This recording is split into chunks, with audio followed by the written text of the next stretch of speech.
World Chronic Obstructive Pulmonary Disease Day is observed annually on the third Wednesday of November. The day being observed today across the globe aims to raise awareness about COPD, a lung disease that severely impacts breathing. It also seeks to promote early detection, encourage healthy lifestyle choices, and address the ongoing risks posed by air pollution for individuals living with COPD. This year's theme for World COPD Day is Know Your Lung Function, emphasizing the importance of spirometry in maintaining lung health. Spirometry is a pulmonary function test used to assess lung performance by measuring the volume and flow of air during inhalation and exhalation. Chronic obstructive airway disease. It is a disease of lung which leads to cough, expectoration, wheezing, and shortness of breath.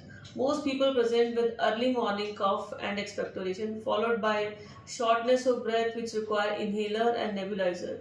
The basic pathology is that pipes in the lung, which take part in air exchange or through which body is oxygenated, get narrowed, because of which people are not able to breathe properly, and they experience shortness of breath. It is a very big concern in today because of it being a big global killer disease.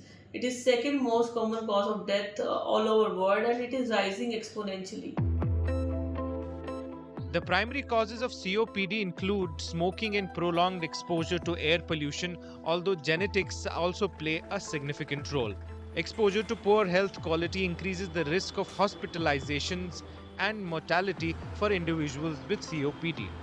According to the World Health Organization, COPD contributed to 3.1 million deaths globally in 2021.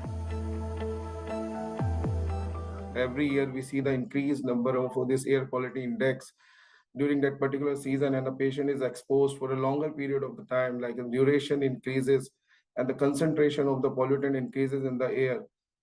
Patient may develop COPD, even those patients who don't smoke, but who smoke, they are definitely, they are going to have high chances of development of COPD.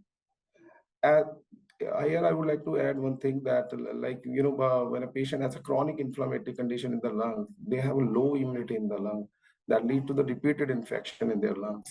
And this repeated infection can lead to development of the COPD later on. And mainly in those areas where the air quality index is too poor, we are seeing increased number of the respiratory infection. COPD symptoms including shortness of breath, chronic cough and fatigue develop gradually. Early diagnosis is crucial for effective management. Prevention involves avoiding smoking, wearing masks outdoors, and staying physically active to boost immunity. Basically, this breathlessness, cough, and the sputum production are the major signs of development of the COPD.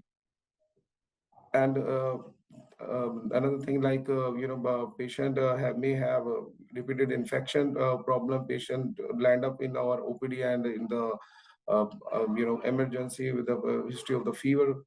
There's people of old age, they develop pneumonia along with the COPD, because COPD lungs are weak, so they develop pneumonia. So here for preventive act is like who smoke, they should not smoke.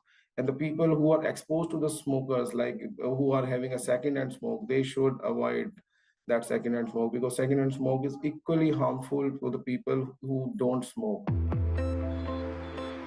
Doctors emphasize the need for policy-level measures to reduce environmental pollution to lower the prevalence of COPD.